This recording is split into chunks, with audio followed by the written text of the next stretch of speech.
a great devotee of Bhagwan from the United States. And it seems Swami would address him as Sinclair Joy. This is how Swami would call him, Sinclair Joy, which means he's a devotee who is so happy, who is so joyful all the time. And that is what Bhagwan tells us, isn't it? Be happy, be happy, be happy. And he led this message of Bhagwan. And this James Sinclair loses his wife in an accident when she is on her way for Swami's darshan in Prasanthi Nilayam. And Sinclair himself, who is mourning and grieving his dear wife's death, when he comes a few days later to Prasanthi Nilayam, Bhagwan gives him darshan, and Bhagwan asks him, Sinclair Joy, what do you want? And what is this devotee's reply? He says, Swami, I want what you want for me. See, this is the unconditional, acceptance of the will of God and complete surrender to the will of God. And this is what the Chamatkar should take us through these stages. And also the faith that comes from Chamatkar has another advantage. And Swami explained this, through a beautiful story to primary school students. And Swami was talking to, these little children from primary school, and Swami narrated a story. Swami said, there was a big banyan tree in a dense forest. And on the topmost branch of the tree was perched a little bird which was singing away to glory happily. And then what happens? There is a huge storm. And under the impact of the storm, the entire forest starts shaking and this tree also starts trembling. And soon the branch on which the bird is seated, that comes down crashing to the ground. Then Swami asked the student, what happened to the bird which was there? What happened? When every student was glued to Bhagwan with bated breath, like all of us now, isn't it? Swami said, nothing happened to the bird. Nothing happened to the bird. Why? The bird just shook its two wings, took on its wings, and flew away to the skies of safety and security. Then Swami added, if the bird had depended upon the branch for its support, the bird would come crashing down to the ground. But the bird depended on its two wings. And similarly, Swami said, if you depend upon the world for your support, your life would just come crashing down someday or the other. On the other hand, if you depend upon the two wings, what are the two wings? Swami said, faith and self-confidence. That is when you can soar high in your journey with Bhagwan. So faith and self-confidence are the two wings of the same bird, isn't it? So after all, faith is believe in God who is outside of us, and self-confidence is believing in the God who is inside us, our own innate divinity.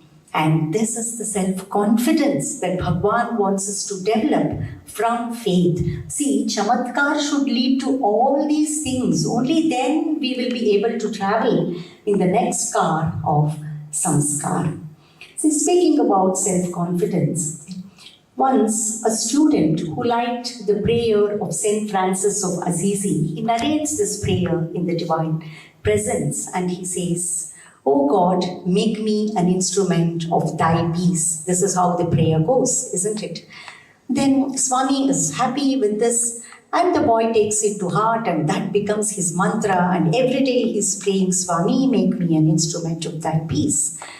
And a year later, when the same student is blessed to speak in the Divine Presence, and he recites the same prayer, and Swami calls him and says, "Who are you to tell me, make me tea, make me coffee, make me an instrument of, thy peace?" Swami says, you must learn to pray. You must learn to plead, Swami, may I be an instrument of thy peace. This is how you must pray. So this modified version becomes this boy's prayer. And a couple of months later, he is again asked to speak in the divine presence. And then he says, may I be an instrument of thy peace, Swami? Then Swami calls him and says, how long you will go on pleading like this? May I, may I, may I?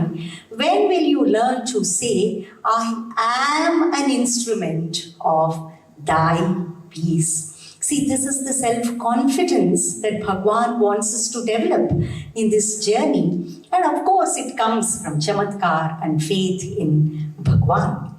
And Swami says this mansion itself is called self-realization, where we have to live. And the foundation of this mansion is self-confidence. The confidence that comes from our own self of what we truly are. As Swami would often remind us, you're not the body, you're not the mind, you're that unchanging consciousness. And that is what your true identity is. And confidence must come from this self. So I would say self-confidence corresponds to the first human value, Sathya, truth. It is the truth of our own true nature. And when we are seeking this truth, it is but natural for us to practice the human value, truth as well. We must be honest, we must have integrity, we must be truthful in our lives. This is very, very important. And this human value and this self-confidence must take us to the next stage, which is the wall in this mansion, which is self-satisfaction. See, when we have the confidence in the self, that I am that self, then naturally there is no dissatisfaction in our lives. We are happy with what we have. We are happy with, our own self. And that is what gives us self-satisfaction. But what is happening to us since we do not know who we truly are? That is when, when we get something from the world, some object, some relationship, we can be happy, we can be satisfied, our life will be fulfilled, and this is what we are thinking. And that is why we embrace the world with all its attractions and all its vanities, isn't it? On the other hand, when we have self-confidence, there is self-satisfaction. So self-satisfaction represents the human value, dharma, right conduct, the second human value. When we are satisfied with us, naturally all our actions will be based on dharma. We act the right way, the righteous way. And this self-satisfaction must take us to the next stage, which is the roof in the mansion, which is self-sacrifice. Once a group of students were with Bhagwan in the interview room, and there was an elderly lady who was seated. Then Swami points to that elderly lady and tells the student, do you know this lady? She is a very ardent devotee of mine. And in her house, Swami with boyish enthusiasm, he says, Kumkum appears, Vibhuti appears, and Amritam manifests, and Swami himself manifested in her altar once. And then Swami asked this lady to narrate her story, and she starts her story. Her story goes like this. See, she would attend the bhajans in her neighbor's house, Sai Bhajans on Thursdays. And every bhajan session, there would be some manifestation or the other, like kumkum, vibhuti, amrit, sugar candy, and so on. So she thought, if I arrange bhajans in my house, all these manifestations will take place. And she happens to be a very affluent lady, and she sets up a very beautiful grand altar and, calls her neighbors and calls the entire colony and a grand function, and she starts conducting bhajans. And weeks pass by, months pass by, and nothing happens, and no materialization or anything. So this lady is now very upset. And one day she says, enough is enough. I want to have, see Swami in my altar. And she just sits in her altar and tells Swami, Swami, I want only you. I want to have your darshan. Swami, that is what I want. And she just starts praying, starts chanting Bhagwan's name.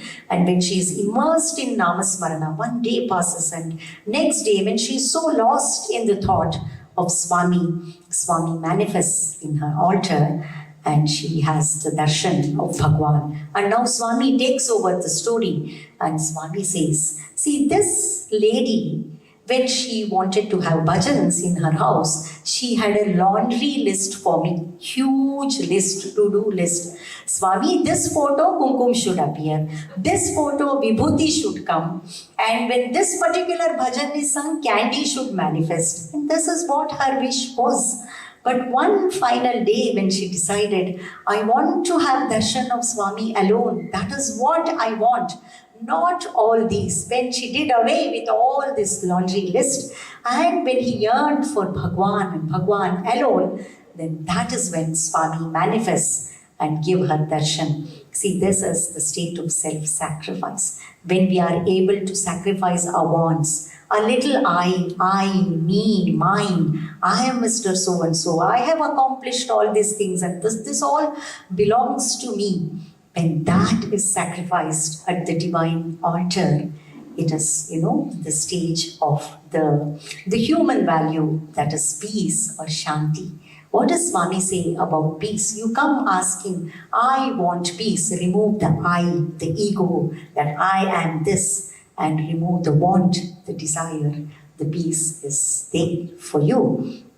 And the self-sacrifice is this peace that passeth all understanding. That is what is known as Prasanthi. And all these values are the one that take us to the next stage. The mansion is complete, which is self-realization. And self-realization, so we can easily say now, it stands for the human value, prema, love, isn't it? That is what Bhagwan is, Premavatar. He says, this love of mine is my greatest gift, to the humanity. And the path that he has taught us is Prema Yoga. That is the path. And what is love? L-O-V, love. It is letting out vicious energy. That is love. And when we love, we live. What is live? Letting in virtuous energy, Bhagwan's energy.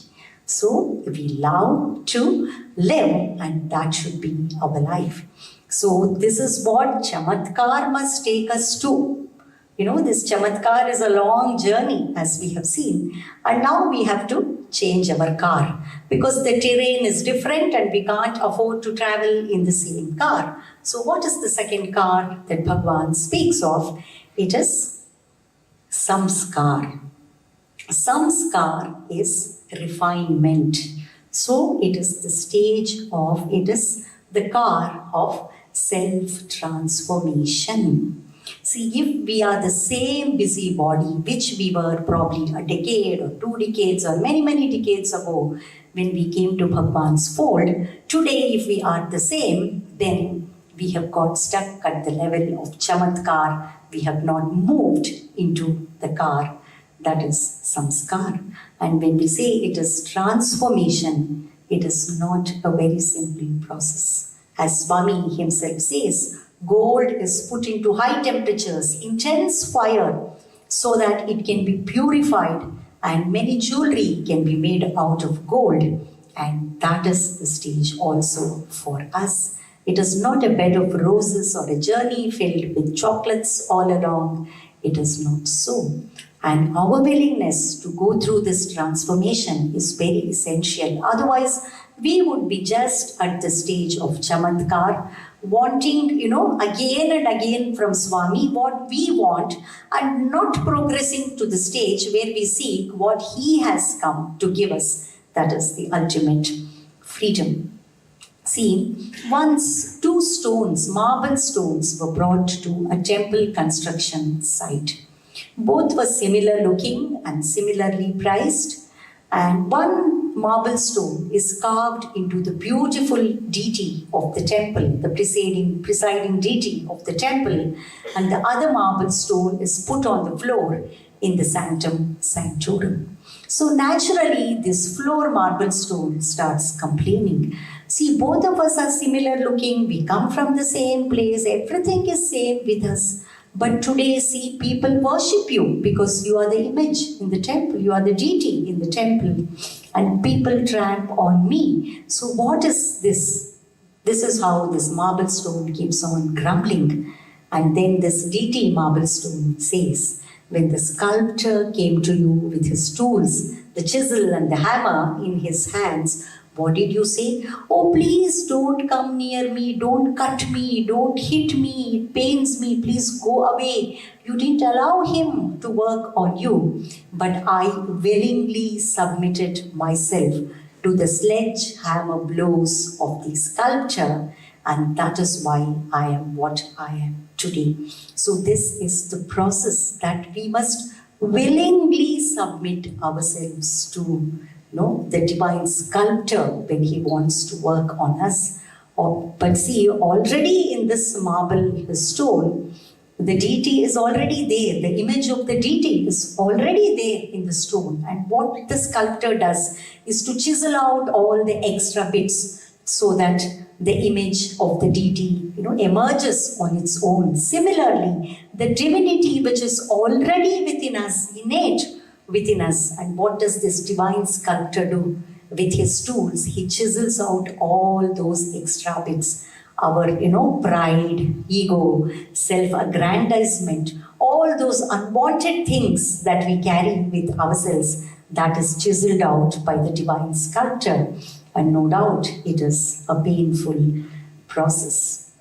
And this samskar is what will lead us to the next car. We have to change the car again. Again the terrain has, it is something different. Once a man goes to a supermarket where God runs the supermarket. And he says, God, are you the owner of this supermarket? Yes, my dear boy. Can I get whatever I want here? Yes, certainly. In this supermarket, you can get whatever you want. Then this man, says, I want some peace and I want some happiness. And God says, in God's supermarket, we do not sell the finished products. We sell only the raw things. So the raw materials is what is sold here. Similarly, the seeds of love, the seeds of service that is sown in our heart by Bhagwan himself. Why do I say that it is Bhagwan who sows the seeds of love in our heart? Once Aldrakar, a great devotee of Bhagwan, happens to ask Swami, Swami, we know that we love you because we feel this warmth in our heart whenever we think of you. This is what happens to all of us, isn't it? The moment, we think of Swami, such a beautiful feeling in our heart. And he asks Swami, how do we know that Swami loves us? And Swami, very beautifully, he replies, see, Bangaro, it is not like this. None can love me without I loving them. I love you first, only then you can love me. I sow the seeds of love in your heart. And when we call ourselves devotees of Bhagwan, isn't it our responsibility to nourish this seed with our own love, with devotion to Bhagwan, and with the duty towards Bhagwan that we practice his teachings. And when it becomes a tender sapling, to protect it with discipline that we follow in our life, and discrimination of what to entertain in this journey and what to let go of and what not, what to do and what not to do, to have this discrimination and the determination to walk this path, as I told, through the stages of trust, obey, accept, surrender. And these 5 Ds are what we need to practice, so that the seed that becomes a sapling that grows into a mighty tree of love. And when we share this bounty of love with our fellow beings, that is when we can progress to the stage of Paropakar. What is Paropakar? It is just not doing good to others or serving others. Swami says Paropakar is Para plus Upa plus Kara. Para means divinity. Upa means near, Kara means to join. The service, the seva that we do must take us to Bhagwan. And it is only when we realize this love that binds all of us together, that universal love, that Bhagwan's love, when we are able to see the oneness that we share with our fellow beings and serve them with this, feeling of unity or oneness, that is when we are practicing true seva. That is when, we are correctly traveling in this car, that is Paropakar. That's why, Swami says what seva does to you is more important than what, we do as. What seva does to us is more important than what we do as seva. That's why Swami would often say, serve so that you may be saved.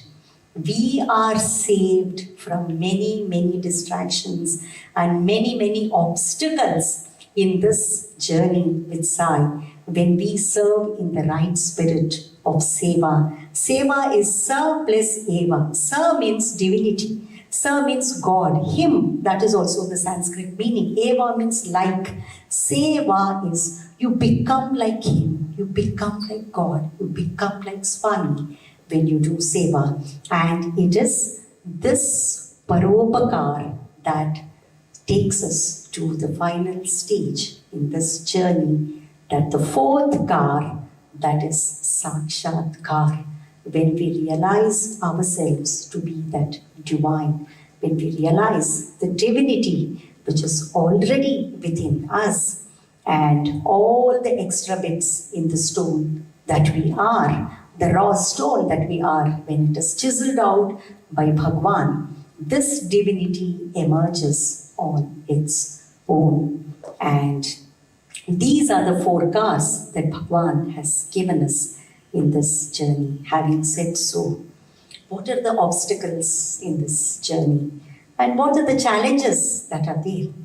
See, even when we are doing seva, sadhana, and we claim ourselves to be, spiritual seekers, the moment something goes wrong in our life, even in the sadhana that we do, we are so upset and we start blaming everyone around us, isn't it? We blame our spouse, blame our children, and blame the system, blame the boss, blame the government, and blame God Himself, isn't it? When something goes wrong and when we are not able to do our seva, our sadhana, even in the spiritual practices that we are doing, least realizing that the challenges, the obstacles are coming from within us, isn't it? So what is this main obstacle for us in this journey through these four cars? Especially, when samskar to paropakar, that is the longest lap in this journey. If that is covered, the final stage, the final lap in the relay is very, very easy for us to complete this relay race through with these four cars. See, whatever we think, we speak or act, that is every thought, word and deed of ours, as we know, that leads to the result of the action, the fruit of action. When a thought leads to a fruit, that is why Swami says everything is reaction, reflection, resound. Reflection refers to the outcome of our own thoughts. Resound is the outcome, the fruit of action of our own words. And reaction is the outcome of all the actions that we do. So together we call it karma phala, the fruit of action. Not only there is fruit of action, but all that we do, all that we think, speak and act, that also leads to an indelible impression in our subconscious, which is known as a samskara. The samskara, over a period of time, gets solidified into a deep-seated impression in us, and that is known as vasana. See, when we are born, we are not only born with a karma that we have to expend in this life. This is known as fate or destiny, that is prarabdha karma. That itself, determines our birth, in which family we are born, and who are the people that we meet, and what is the way of life that we are going to lead. All this is determined by our prarabdha karma, so-called destiny. But we also come with the suitcase of these deep-seated tendencies or vasanas in us. See, our choices in any given situation, our reaction to situations, our responses, and our character itself, these are all determined by these vasanas in us. But these vasanas are in unmanifest condition in us. We do not know what type of vasanas we have. Good, bad, positive, negative, we do not know because they are in the subconscious level. And in any given situation, it is this vasana that fructifies into a thought, word, and action in us. So to say, we all operate out of a preconditioned mechanism in us, a habitual mechanism that just takes off. I'll give a very simple example, a very innocuous example, but our attachments are not so simple. And this is something we can all relate to. See, I go to a supermarket and I see a dress, and the dress catches my attention. There's a desire in me to buy that dress. But I think foolishly that this attraction or the desire is coming from the dress, isn't it?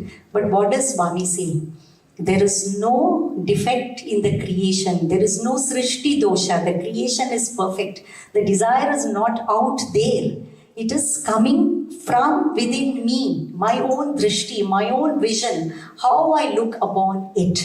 So where is this desire coming from? This desire is coming from a vasana for this particular sense object or the dress that is already within me. See, I may get attracted to a dress, and my friend who is with me, that may not make any impact on her. She would not be desirous of it because it is my own vasana that has produced this desire for the dress. Then what happens when this desire is born in our mind? If the intellect in us, the buddhi in us, if it is sleeping, most of the time it is sleeping for us, the intellect. It doesn't discriminate, isn't it? That's why we act out of impulse and habituation and preconditioning. And if that intellect doesn't check the desire there, this desire becomes a well-sustained thought in the mind, and the mind starts justifying that thought. Yes, tomorrow there is a party that you are going to. If you wear the dress, it will be so nice and everyone will come and compliment you. See, dear brothers and sisters, whether we like it or not, accept it or not, we are dishing for compliments all the time. Even a seeker who does seva and sadhana, he wants some recognition. And somebody should come and thank me, you did this well. This is what we are all, after these compliments. So that is the play of the mind. The mind starts justifying that desire and the body acts upon this desire and we go and buy the dress. But now let us look at it from a spiritual perspective, by bringing in Bhagwan's teachings here. See, this is where, the teachings of Bhagwan are so important for us to practice. What does Bhagwan say? Sealing on desires. So when it comes to this dress, Swami says, ask yourself the question, can you afford it? Yes, we are affluent, rich, we can afford it. There is a yes. Do you need this? Again, the mind cannot decide yes or no, yes or no. Then Swami says, ask yourself, can you do without it? So these are the filters that we have to apply, like at this vasana level by bringing in the teachings of Bhagwan. And so at the junction of this vasana, becoming a desire, a thought, and becoming an action in us, all of us, there is a narrow window of opportunity for us where, based upon the teachings of Bhagwan, we can exercise our conscious self-control. We ourselves have this control, whether to disallow the negative vasanas in us, not allow it to fructify. There are so many bad vasanas. If we act upon it, our actions will be again the same negativity, and the vicious cycle goes on in us. So we all do have this, opportunity to exercise our conscious self-control. And this self-control depends upon our sadhana. The sadhana that we are doing to connect to Bhagwan. How much, I want to please Bhagwan. How much of Bhagwan's teachings I want to practice in my life. And how much of Bhagwan's approval I need every time when I act upon my desire, when I act upon my vasana. If we are able to exercise this self-control, we disallow all the negative vasanas and they do not fructify. And we allow only those sadvasanas, to fructify, only those good virtuous vasanas, so that we progress further in our spiritual journey. Our own purity, the purity of our own heart increases. And as we progress in our journey, we do have a third possibility, that is to replace this negative vasana with a positive thought. Somebody comes and shouts at me. If I have this anger vasana in me, I shout back and I may even hit back at that person. But if I think, will Swami approve of this? What does Swami say? Krodham jnana nashanam. The anger that you have, you burst out into every time. That destroys the knowledge itself in you, what all you have studied about Bhagwan. If we remind ourselves this, then we not only disallow this anger vasana to fructify, but we may even replace it with a thought which is loving, caring and kindness towards that person who has hurt us or harmed us.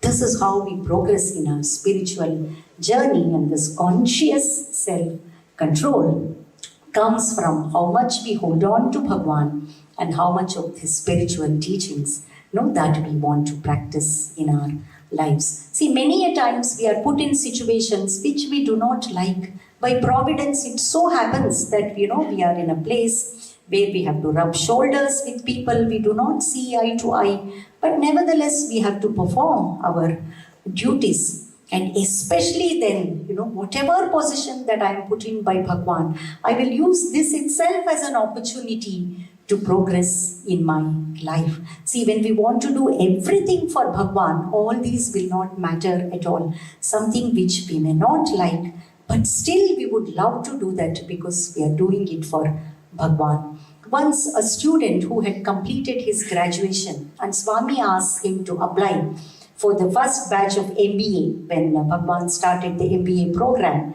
in his institute. And this student is not interested in studying. Because Swami has said so, he applies. And Swami told me to apply, that's it. And he doesn't, want to even go for the examination, the entrance test. And Swami says, no, you have to go and write the test. And obviously, this student is not prepared because he's not interested in the MBA program. And somehow Swami has told me, so he goes and writes the exam. And he has obviously not done well in the entrance test. And when the results are out, this student's name is first on the selection list. And Swami calls him and says, see, I had to release the chancellor quota. Swami is the chancellor of the university. I had to release my chancellor's quota to give you a seat, and now you better study this MBA program.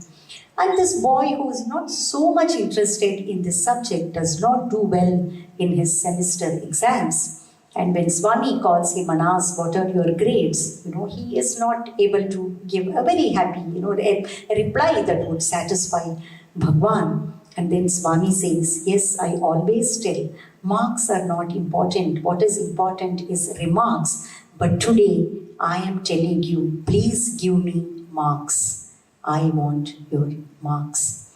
And that is the motivation, inspiration for this boy to study well, put himself into this something which he doesn't want to do by himself.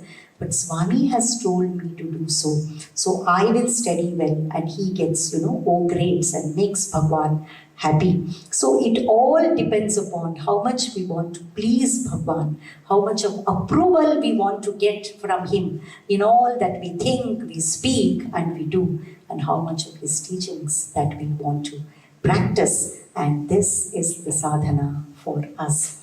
And obviously we know for this our mind has to be trained. That is the instrument that we have got, isn't it, to do, to do the sadhana. So what is this mind all about? The mind with the five senses, the huge sensory system we have, not one, but five senses. So many inputs into the mind, from the external world through these five senses. And along with the body, it is like a mighty elephant, isn't it?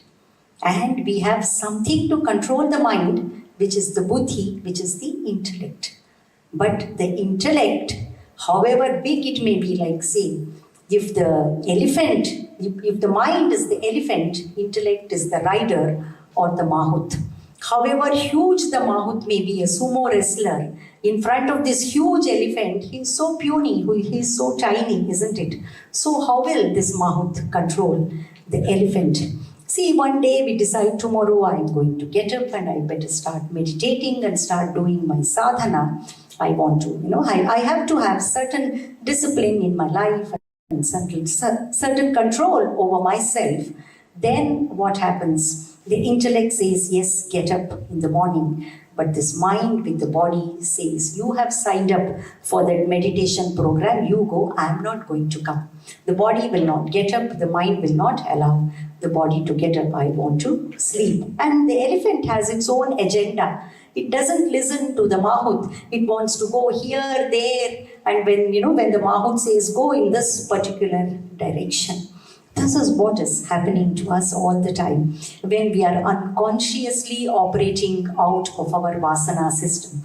See, I told it is this vasana that determines our character. No, that's why Swami says, sow a thought, reap an action, sow an action, reap a habit, sow a habit, reap a character. This thought comes from how we tackle our vasanas. But modern neuroscience also explains the same thing. See, when there is a sensory stimulus into our brain from the world, that stimulus first goes into the amygdala, which is the seat of emotions in us. It is called amygdala hijack.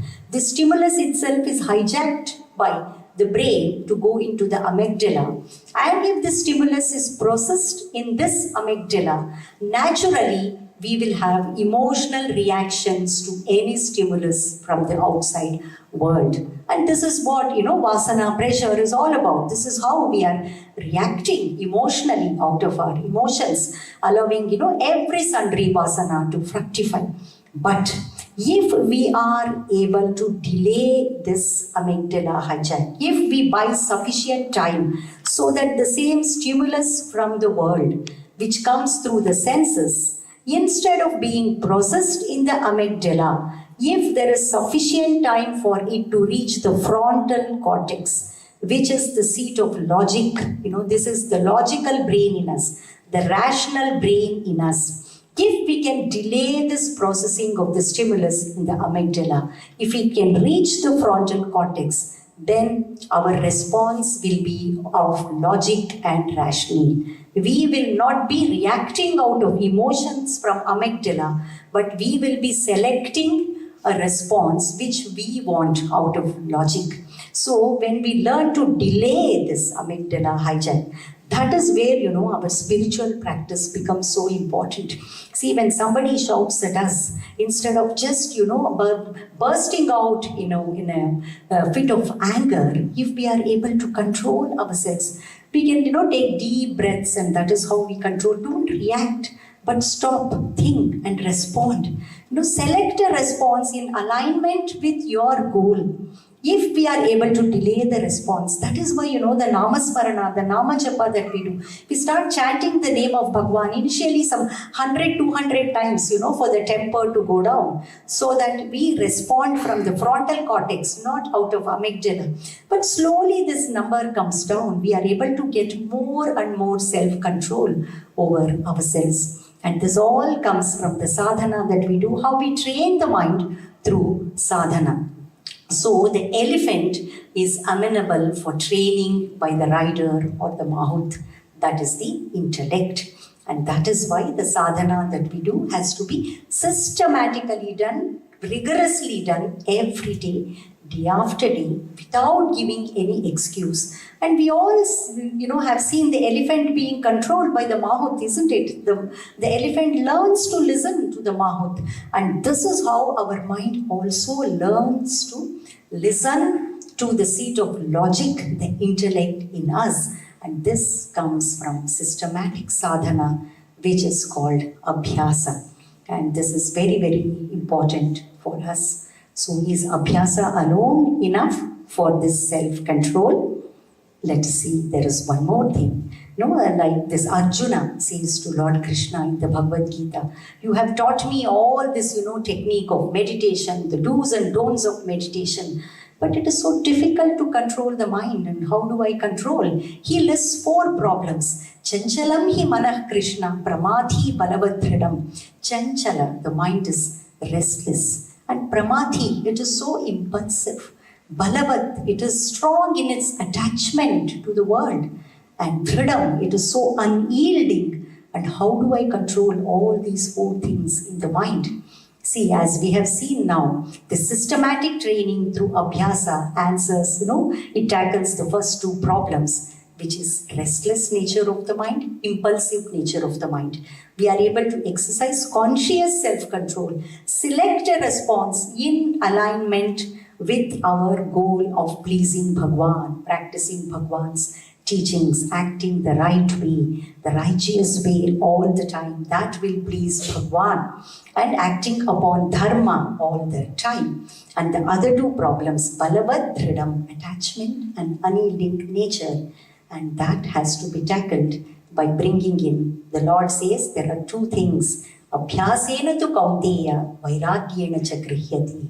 Abhyasa for the first 2 problems, vairagya for the next 2 problems of the mind. Once, speaking to a group of students, Swami said, this external world that I have given you, I have not designed it to give you happiness. Then one of the teachers asked, then how are we to get happiness, Swami? Swami said, I have given you another world, the inner world, and only there you can seek happiness, not in the world. See, once, speaking to a group of students, Swami asks, if a Mercedes-Benz car, an expensive glittery car, is parked in your compound, how do you feel? Naturally, everyone feels happy, and that was everyone's answer. And Swami said, suppose the same car is parked in your neighbor's porch, how do you feel? No answers coming forth. Swami said, let alone feel happy. You may go even green with envy, isn't it? So Swami says, if happiness were to lie in the car, no matter wherever the car is parked, be it your portico, neighbor's compound, or even for that matter in the showroom, that it should give you happiness. But that is not so, isn't it? So where does happiness lie? Swami said, I have given you this inner world. For this vairagya, dispassion, certain amount of detachment from the world is very, very important. To know, to have the firm conviction that this external world, this finite world, this ever-changing world cannot give me the happiness, the infinite happiness, the perpetual happiness. We want to be happy all the time. We want to be supremely happy. So the infinite happiness that I am seeking, this world is not capable of giving me. And what would Swami say? Happiness is union with God. So how do we develop detachment to this world? And Swami gives a very beautiful formula all devotees can easily practice. That is, when you attach more and more yourself to Swami, there is naturally detachment to the world. The more and more we love, grow in our love for Swami, the more and more we attach ourselves to Swami, to please Swami, to practice his teachings, naturally the world takes a back seat. See, when we have eaten a very sweet gulab jamun, if someone offers us, a cup of coffee, even with 10 spoons of sugar in it, the coffee tastes bitter. Similarly, when we have tasted the love of Swami, this world, the coffee, however, attractive, phenomenal it may look, that takes a backseat for us. And that is what we need to cultivate. Once, during a summer course, during the discourse, Swami took a matchstick and he lighted it against, struck it against a matchbox. And the matchstick, naturally caught fire immediately. Then Swami took another matchstick and dipped it in a glass of water. And he tried to strike it against the matchbox. It wouldn't catch fire. Swami said, a mind that is bereft of the attachment to the world, like the dry matchstick that holds on to Swami so easily, that will catch the fire of jnana, the knowledge, so easily. But a mind that is steeped in the world, dipped in water, the world it is very difficult for it to catch this fire of jnana. So this balavadridam, that is countered by this dispassion, detachment, vairagya to the world, and for which we have to attach more and more ourselves to Bhagwan. And to attach more and more ourselves to Bhagwan, there is no better a tool for us than his organization itself, isn't it? We are all members of this organization, where every activity is designed by Bhagwan himself, for us to progress through all these things, seva, sadhana, to progress in our knowledge, progress in our attachment to Bhagwan. All the activities, see, if you look at the 9-point code of conduct, the charter that is given by Bhagwan, karma yoga, to purify the mind, seva is there, sadhana is there, to unify the mind, to focus our mind on Bhagwan. And there is this jnana yoga, regular study of Sai literature and meditating upon the self, daily meditation and prayer. All the activities are there. And also how to conduct ourselves, in the world. Like Swami says, speak softly, obligingly, do not speak ill of others. See, if we have to progress in the spiritual journey, all the three, karma yoga, bhakti yoga, jnana yoga are essential for us. So with the objects of the world, we have to be mathematical, which means we must use them for our use. It is necessary for our utility, for our comfort. Yes, they do matter, but we should use them and not be used by them. Do not become a slave. So be mathematical with the world. And with the people in the world, be musical. That means, always be pleasant with them, love them, and, care for them, share, what you have with them. This loving attitude, kindness, compassion. Be musical with the people in the world. And with your own self, be meditative. To access the inner self, that the divinity that we are all. And for this, all the three, yogas are essential, and all the three are given by Bhagwan in the charter itself, and all the activities in the organization itself, they revolve around all these three paths for us. And the common factor, the USP, the ultimate selling proposition in this for us is Daiva Priti, our love for Swami. That is there. Everything is taken care of. Karma is done with bhakti, love for Swami. That becomes karma yoga. And we learn more and more we want to engage in sadhana because our love for Swami, we want to connect to the inner Swami.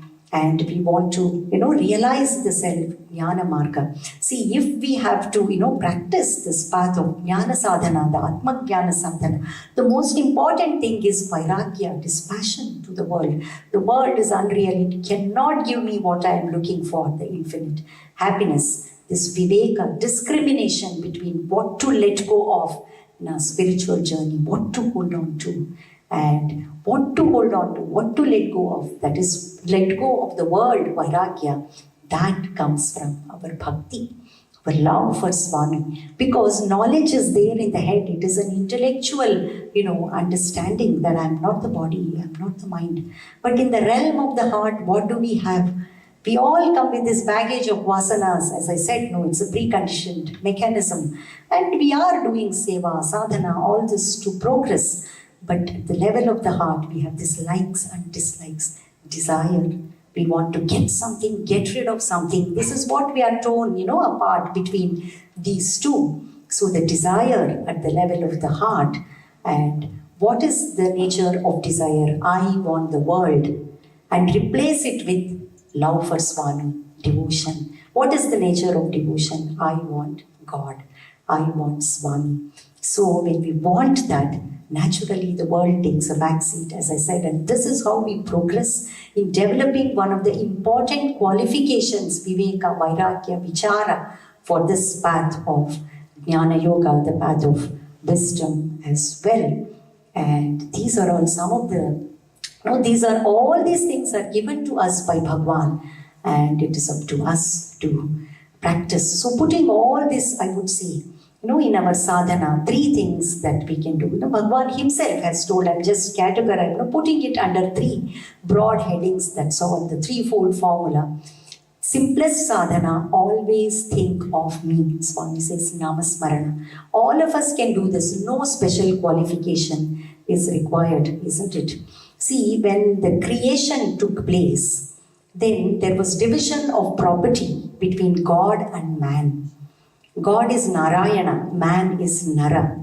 And God says, there are these 2 things that are there with me, the name and the form. I will hide the form. I will keep the form of the Lord, the God with me. But O Nara, O man, I will give you by my name. That is, I will empower you with my name. So the name of the Lord is as powerful as the form of the Lord himself. So this Namasmarana, chanting the name of the Lord, connecting to Bhagwan, it's a 24/7 hotline, wherever we are, whatever we are doing. And whatever we are doing, we can sanctify it with, just by the name of Swami, and that is the simplest sadhana. And the second formula is do all work as my work. There is no difference between the household chores that we do, the seva that we do in the Sai organization, and the professional responsibility, the office work or hobbies and whatever, we are required to do in our personal lives. I want to share some of the, a glimpse from one of the books. It is called Practice of the Presence of God. It is a compilation of articles, experiences of a monk who is known as Brother Lawrence of the Resurrection.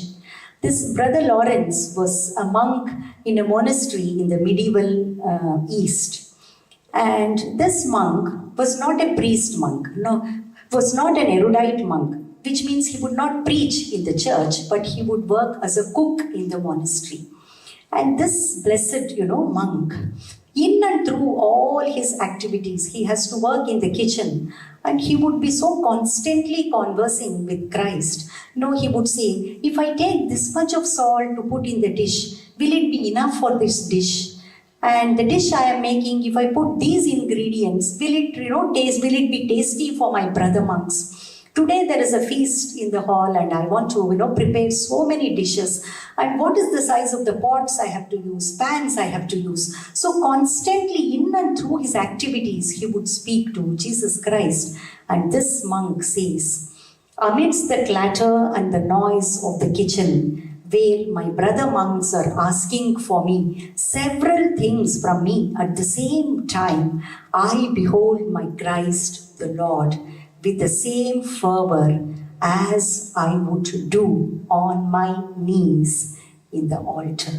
So there is nothing, secular, there is nothing spiritual. Everything is spiritual.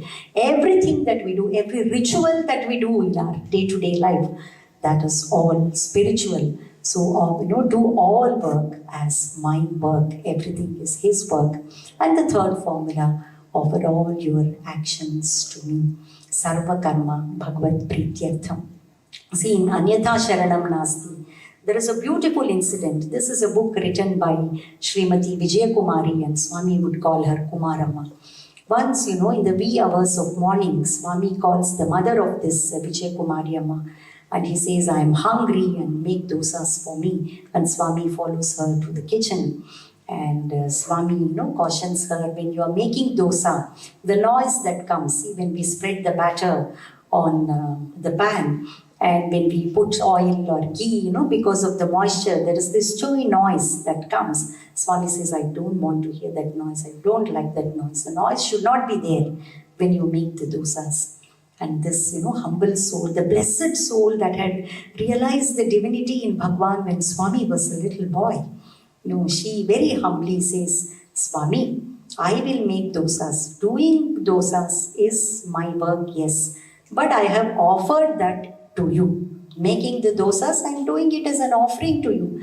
Then it is up to you to see how it, turns out. Whether the noise is there, noise is not there. It is up to you. So offer all your actions to me. This Swami says, if we are able to offer every thought, word and deed of ours, then, naturally, we wouldn't be indulging in all those undesirable things, all those things which we would be otherwise indulging in, isn't it?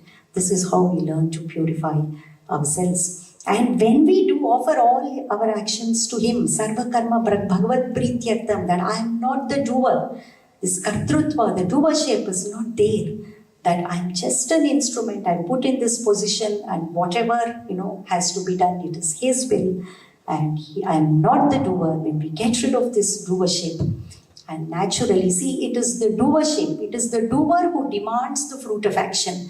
I have done something and I must get something out of it.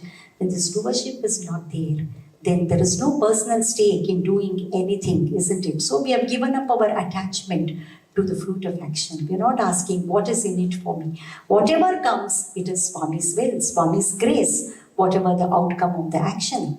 It is called anugraha, it is called kripa. So there is no karma phala that is accrued when the doership is not there. It is only anugraha phala. See, I started with the MS exam, isn't it? March, September exam.